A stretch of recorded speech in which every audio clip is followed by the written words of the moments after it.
Hello students, in today's session we are going to see some functions and their graphs. Graphs के questions बहुत ही important होते हैं from the examination point of view और for the clearance of basics कि आपको basic knowledge है कि नहीं है। तो हम पहले यहाँ पर फंक्शंस को डिफाइन करेंगे और फिर उसका ग्राफ बनाएंगे अगर हमें डेफिनेशन कोई प्रॉपरली दिया हुआ नहीं होगा तो। Let us begin with the identity function. This is very simple function. Identity function को डिफाइन करने के लिए हम f(x) = x लिखते हैं। ये सारे रियल फंक्शंस का ग्राफ हम देखेंगे। First of all real functions हमने पढ़ा था कि रियल फंक्शंस वो होते हैं जिनका डोमेन जो है रियल नंबर या सबसेट ऑफ रियल नंबर होता है और जिनकी वैल्यूज भी रियल नंबर ही आती है। तो हमारे पास ये आइडेंटिटी फंक्शन f(x) = x और ये अगर हम डेफिनेशन वाइज देखें तो ये R(2R) हम लिख सकते हैं। ठीक है, तो हमारे पास ये आइडेंटिटी फंक्शन f(x) = x होता है। अब किसी चीज का जब हम ग्राफ बनाने लगेंगे, किसी फंक्शन का ग्राफ बनाने लगेंगे तो हम f(x) को y डिनोट करा देंगे क्योंकि हम y एक्सिस पे f(x) की वैल्यू रिप्रेजेंट कर रहे होंगे। ठीक है, अब इस तरह से हम यहाँ पर एक एक्सिस बना लेते हैं। एक्सिस जब हम बनाएंगे तो हमारे पास यहाँ पर y एक्सिस, यहाँ पर x एक्सिस, फिर यहाँ पर ओरिजिन, यहाँ पर x डैश से हम डिनोट कराते हैं और यहाँ पर y डैश से डिनोट कराते हैं। ठीक है, फिर हमारे पास ये है कि अगर ये y = x है तो हमें पता है कि x की जो भी वैल्यू लेंगे वही y की वैल्यू आ जाएगी। अगर हम 1 लेते हैं तो ये 1 1 भी, 0 0 भी, 2 2 भी, 3 3 भी, माइनस साइड भी अगर जाएंगे तो ये कुछ इस तरह से हमें चलेगा। अगर हम वैल्यू के लिए बॉक्स बनाना चाहते हैं तो वो भी हम बना सकते हैं। यहाँ पर चूंकि ये लीनियर बन रहा है तो 3 वैल्यूज काफ़ी होंगी हमारे पास इसके ग्राफ को बनाने के लिए। पर जब कोई कर्व हो तो हम 7 से कम वैल्यूज ना लें। अगर 7 से कम लेंगे तो भी बन तो जाएगा लेकिन फिर वो एक्यूरेसी नहीं आती है। ठीक है, तो यहाँ पर जब 0 लिया तो 0 आ गया, 1 लिया तो 1 आ गया, -1 लिया तो -1 आ गया। और फिर जब हम इनको ज्वाइन करा देंगे और ये हम दोनों साइड एरो लगा देंगे और यहाँ पर y = x लिख देंगे तो ये हमारा आइडेंटिटी फंक्शन का ग्राफ हो गया। ठीक है, आपको समझ में आ गया होगा कि आइडेंटिटी फंक्शन का ग्राफ हम कैसे बनाते हैं। ये इस तरह से ओरिजिन से पास कर रहा है और फिर ये आगे भी बढ़ता रहेगा। तो ये हमारा आइडेंटिटी फंक्शन का ग्राफ हो गया। दूसरा फंक्शन जो हमारे पास है वो है कांस्टेंट फंक्शन। फिर से हम इसको इसी तरह से डिफाइन कराते हैं, रियल नंबर से रियल नंबर। और कांस्टेंट फंक्शन को डिफाइन कराने के लिए हम f(x) = कोई भी कांस्टेंट ले सकते हैं, k ले सकते हैं।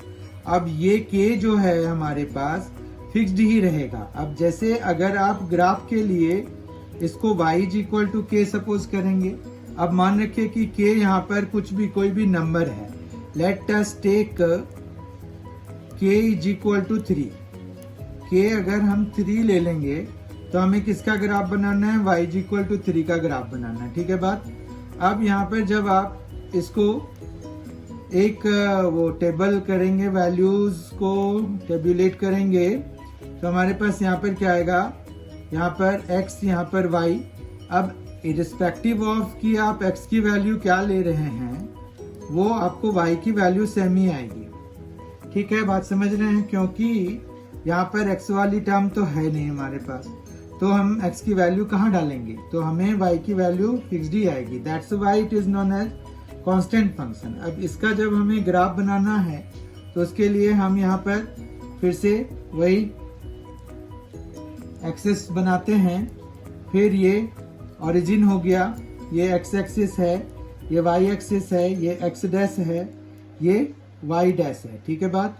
अब जो है यहाँ पर 1 2 3 y 3 है तो एक लाइन हम यहाँ पर बनाएंगे जो कि y एक्सिस के पैरेलल होगा और वही हमारा इस वाले फंक्शन का ग्राफ हो जाएगा। ये y = 3 जो है हमारा कांस्टेंट फंक्शन f(x) = 3 का ग्राफ है। अब ये k की वैल्यू जो भी होगी उसी पे डिपेंड करेगा, ठीक है। तो इस तरह से हमने कांस्टेंट फंक्शन का ग्राफ बनाया। पॉलिनोमियल फंक्शंस को अगर समझें तो पॉलिनोमियल फंक्शन क्या है? पॉली मतलब बहुत, नोमियल मतलब टर्म, तो जिसके बहुत सारे टर्म्स होंगे वो पॉलिनोमियल होता है। फिर हमने ये भी देखा था कि कोई भी अगर हमारे पास इस तरह के फॉर्म का होता है कि a0 plus a1x plus a2x² plus a3x³ plus so on plus an(x)n plus so on, ये हमारा पॉलिनोमियल फंक्शन का काम करता है, ठीक है, क्योंकि इसमें बहुत सारे टर्म्स हैं।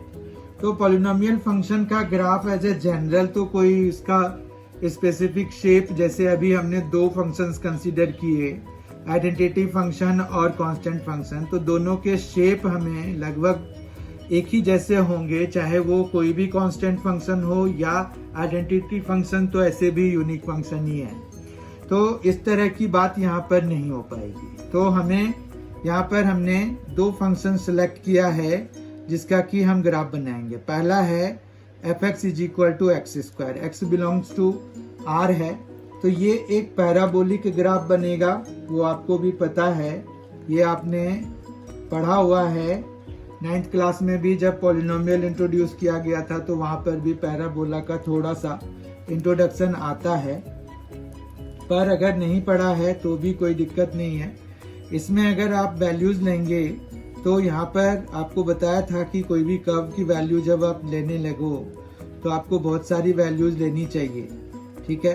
तो यहाँ पर जैसे x है, यहाँ पर y है, अगर हम 0 लेते हैं तो यहाँ पर 0 आएगा, फिर यहाँ पर 1 लेंगे तो ये 1 का स्क्वायर तो 1 ही आएगा, फिर यहाँ पर -1 लेंगे तो ये भी 1 ही आएगा, फिर अगर 2 लेंगे तो यहाँ पर 4 आएगा, जबकि -2 लेंगे तो भी ये 4 ही आएगा, फिर 3 लेंगे, -3 लेंगे तो 9 आएगा, और इवन 3 लेंगे तो भी 9 आएगा।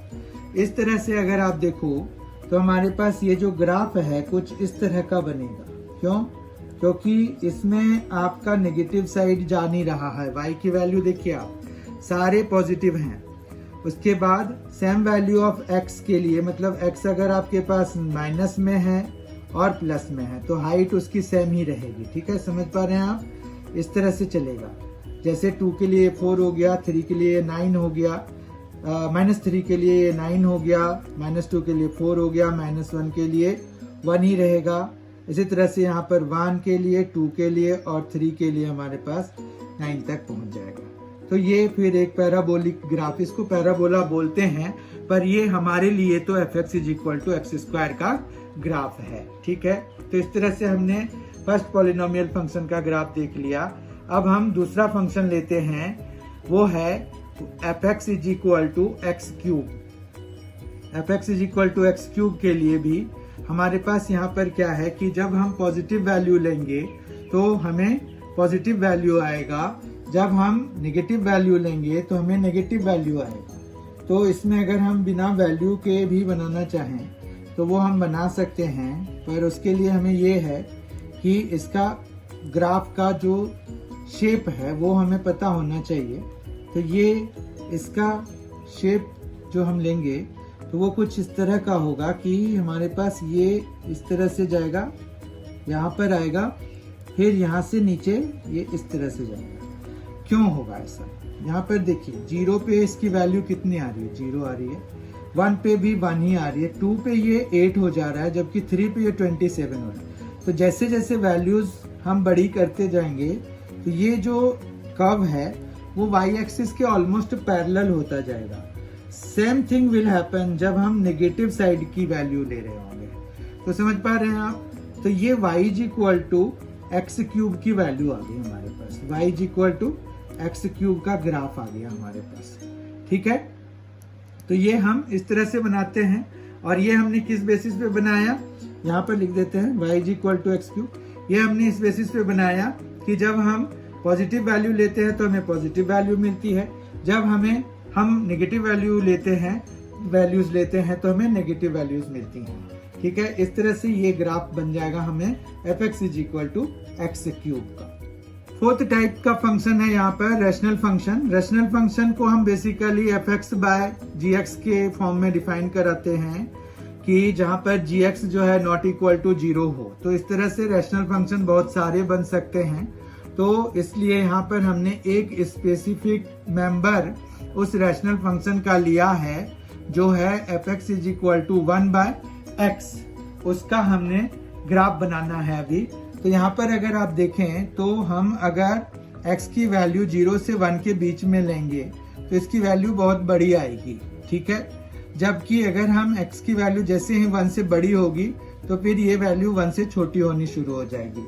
तो कहने का मतलब है, और दूसरी बात यहाँ पर x देखिए आप 0 उसकी वैल्यू नहीं है, ठीक है। तो जब हम ग्राफ बनाएंगे इसका तो ये कुछ इस तरह का बनेगा कि ये y एक्सिस हो गया, ये y डैश हो गया, फिर हमारे पास यहाँ पर x है, ये x डैश है, ठीक है। तो अगर आप देखेंगे कि 0 से 1 के बीच में y की बहुत ज्यादा वैल्यू आ रही है और जैसे ही x की वैल्यू हम बड़ी करते जाते हैं ये फिर धीरे धीरे पास आना शुरू हो जाता है। वही चीज यहाँ पर y एक्सिस के लिए भी होगा, ये नेगेटिव साइड ऑफ x के लिए भी होगा। ये कुछ इस तरह का बनेगा, समझ रहे हैं आप। तो ये जो ग्राफ है वो हमारा F X is equal to 1 by X के लिए बन गया, क्योंकि यहाँ पर भी यही होगा कि 0 से -1 में इसकी वैल्यू बहुत तेजी से नेगेटिव साइड में ही बड़ी वो होती जाएगी, उसकी मैग्नीट्यूड बड़ी होती जाएगी। ऐसे तो नेगेटिव में क्या है कि अगर मैग्नीट्यूड बड़ी है तो वो उसकी मतलब वैल्यू वाइज तो बहुत छोटी हो रही है, तो यहाँ पर वही हो रहा है, ठीक है। तो ये हमारा F X is equal to 1 by X का ग्राफ है। अगला फंक्शन है हमारा फिफ्थ फंक्शन, मॉड्यूलस फंक्शन है। मॉड्यूलस फंक्शन को हम कैसे डिफाइन कराते हैं, r टू r, और यहाँ पर जो है ये जो डिफाइन होगा वो F X is equal to mod X की तरह डिफाइन होगा। अब ये मॉड्यूलस फंक्शन तो बहुत सारे हो सकते हैं, इसका भी पॉलिनोमियल फंक्शन जैसा ही हाल है कि बहुत सारे होते हैं। तो हम पूरा जो बेसिक फंक्शन है उसका ही ग्राफ बनाते हैं यहाँ पर। और ये कैसे बनेगा, तो यहाँ पर जब हमने x एक्सिस y एक्सिस ले लिया तो ये कुछ इस तरह से बना, हमारे पास x डैश बना, ये x एक्सिस बना, ठीक है। अब हमारे पास यहाँ पर क्या है कि ये 0 है, तो 0 पे तो ये 0 हो रहा है, ठीक है बात। फिर मतलब जैसे हम इसको y is equal to mod x लेंगे तो हमें यहाँ पर ना y की वैल्यू नेगेटिव निकलेगी नहीं, क्योंकि मॉड्यूलस फंक्शन जो है उसी तरह से डिफाइन होता है। फिर 1 जब हम लेंगे तो इसकी वैल्यू 1 ही रहेगी, जबकि -1 पे यह 1 ही हो जाएगा। तो कहने का मतलब है कि ग्राफ इसका इधर को जाएगा, ठीक है बात। ये हमेशा वी शेप्ड होता है। अब अगर हम एक दूसरा मॉड्यूलस फंक्शन ले लेते हैं, मान रखिए कि F X is equal to minus of mod X ले लेते हैं, तो फिर उस केस में क्या होगा, उस केस में हमारे पास ये होगा कि इसका ग्राफ कुछ इस तरह से बन जाएगा। समझ पा रहे हैं आप कि इसका डायरेक्शन चेंज हो जाएगा, ओके। ये ऐसा हो रहा है, ये ओरिजिन है, vertex will remain same at that place, but ये जो अभी ऊपर हो रहा था वो अब हमारा क्या हो जाएगा, नीचे की तरफ आ जाएगा। समझ में आ रही बात। तो ये मॉड्यूलस फंक्शन के, ये दो बेसिक मॉड्यूलस फंक्शन के ग्राफ हमने अभी देख लिए। अगला फंक्शन सिक्स्थ फंक्शन है सिग्नम फंक्शन। सिग्नम फंक्शन बहुत ही सिंपल होता है। उसके डेफिनेशन को समझिए आप कि जब x की वैल्यू 0 से बड़ी है, मतलब पॉजिटिव है, तो 1 आता है। 0 पे ये 0 होता है, जबकि x जब 0 से छोटी वैल्यू है x की, यानी कि नेगेटिव वैल्यू है, तो उसकी वैल्यू -1 आती है। तो इसका जब ग्राफ बनाने लगेंगे तो हमें यहाँ पर वैल्यूज वगैरह तो ऑलरेडी दी हुई हैं, तो हमें कोई ऐसा वैल्यू लेने की तो जरूरत नहीं है। यहाँ पर हम y एक्सिस तो बनाना ही पड़ेगा हमें ग्राफ के लिए। तो ये हमने एक्सिस बना लिए और उनके नाम भी दे दिए। अब क्या है कि 0 पे ये 0 है, तो उसको रिप्रेजेंट करने के लिए हम यहाँ पर एक डॉट लगा देते हैं, ठीक है। फिर यहाँ पर 1 ले लेते हैं, मान रखिए। अब 1 पे ना हम हॉलो रखेंगे, y 1 पे, ये 1 पे हॉलो रखेंगे, और जब हम इधर को जाएंगे तो ये हम यहाँ पर एरो लगा देंगे, ठीक है। ये कुछ ग्राफ इस तरह का बनेगा। फिर यहाँ पर दूसरा हम हॉलो लगाएंगे जो कि ये -1 पे लग रहा है और ये इधर को जाएगा। बात समझ में आ रही है कि हो क्या रहा है कि जो x अगर हमारा ग्रेटर देन 0 है तो हमें 1 वैल्यू मिल रही है ना, तो y इक्वल टू 1 के लिए ग्राफ बन जाएगा यहाँ पर, है ना, जबकि ये y इक्वल टू -1 के लिए बन जाएगा। और ये x और y दोनों सेम हैं, मतलब 0 के बराबर है, तो इसलिए ये 0 पे हमने डॉट लगा दिया। ठीक है, आज के सेशन का लास्ट फंक्शन जिसका कि ग्राफ हमें बनाना है 7th फंक्शन है ग्रेटेस्ट इंटीजर फंक्शन। पहले ग्रेटेस्ट इंटीजर फंक्शन का रिप्रेजेंटेशन हम देख लेते हैं। ये R तो रहेगा हमारे पास, और फिर इसको डिफाइन जब हम कराते हैं तो वो f(x) is equal to square bracket में हम x लिखते हैं, और इसका मीनिंग होता है कि x if x is integer. ठीक है, अगर ये x इंटीजर है तो ये एज इट इज आ जाएगा, पर अगर नहीं है तो N integer just less than x if x is not an integer। बहुत अच्छे से समझ लीजिए इसको। यहाँ पर क्या बात हो रही है कि x अगर इंटीजर है तो वो सेम निकल जाएगा। जैसे हम कुछ एग्जांपल ले लें, 1 लेंगे तो हमारे पास 1 आ जाएगा। ठीक है, 2 लेंगे तो 2 आ जाएगा, 3 लेंगे तो 3 आ जाएगा, और -1 अगर लेंगे तो -1 आ जाएगा, -2 लेंगे तो -2 आ जाएगा। समझ रहे हैं? इस तरह से कोई भी इंटीजर अगर रहेगा तो वो एज इट इज हमें वही आंसर आ जाएगा। पर अगर इंटीजर नहीं है तो हमें क्या करना है, N integer just less than x। तो हम पहले ले लेते हैं, मान रखिए कि 1.2, तो इससे जस्ट छोटा इंटीजर क्या है, 1 है, तो ये 1 आंसर आएगा। ठीक है, 1.9 अगर है हमारे पास तो इससे छोटा इंटीजर कौन सा है, 1 है, ये 1 ही आएगा। इवन आपके पास 1.99 अगर है उस केस में भी ये 1 ही आएगा। ठीक है, अब इस पर जाते हैं, -2.1 ले रहे हैं, -2.1 से छोटा इंटीजर क्या, -3, राइट, ये -3 होगा। ठीक है, तो -2.9 का अगर हम देखें तो भी ये -3 ही आएगा। समझ पा रहे हैं आप? तो ये कैसे बिहेव करता है ये भी समझ में आ गया होगा। अब इसके बिहेवियर पर ही हम ग्राफ बना लेंगे। वो कैसे बनेगा, तो पहले हम एक्सेस बना लेते हैं, दोनों ही एक्सेस बना लेंगे हम। ये एक्सेस बना लिया हमने, ये आ गया y'। ठीक है, ये x और ये x', ये ओरिजिन है। तो अगर हम बिहेवियर देखें इसका, तो 0 से 1 तक अगर हम x की वैल्यू लेंगे तो y हमारा क्या आएगा, 0 आएगा। ठीक है, तो यहाँ पर 0 पे हम ये रखें और ये ऐसे कर दें, यहाँ पर ये हॉलो बना देते हैं। ठीक है, पर जैसे ही ये 1 आएगा और 1 से 2 तक बट नॉट इक्वल टू 2, 1 से 2 तक बट नॉट इक्वल टू 2 के लिए हमारे पास इसकी वैल्यू 1 आएगी। ठीक है बात, तो यहाँ पर 1 पे डार्क सर्कल और फिर ये ऐसे, समझ रहे हैं? इसी तरह से हमारे पास जब 2 से 3 की बात करेंगे तो हमारे पास 2 पर 2 आ जाएगा, और 2 से 3 तक बट नॉट इक्वल टू 3 के लिए ये 2 ही वैल्यू देता रहेगा। एंड सेम घटना जो है इधर भी घटेगी। वो कब तक, जैसे यहाँ पर हमारे पास ये -1 हो जाएगा अगर 0 से लेके -1 के बीच में है, नॉट इक्वल टू 0, लेकिन -1 विल बी ओके। फिर इसी तरह से -1 और 2 के बीच के लिए यहाँ पर ये -1 हुआ ना, यहाँ पर -2 आ जाएगा, ये हॉलो, और फिर यहाँ पर डार्क। समझ रहे हैं? ये हॉलो रखना है। ओके, तो इस तरह से अगर आप देखें तो ये एक स्टेप जैसा दिख रहा है, तो इसीलिए इसको स्टेप फंक्शन भी बोलते हैं। ठीक है, तो स्टेप फंक्शन भी किसको, ग्रेटेस्ट इंटीजर फंक्शन को स्टेप फंक्शन भी बोलते हैं। और इस तरह से हमने स्टेप फंक्शन का ग्राफ बना लिया, मतलब ग्रेटेस्ट इंटीजर फंक्शन का ग्राफ बना लिया। तो हमने आज ग्राफ्स ऑफ इंपॉर्टेंट फंक्शंस देखा।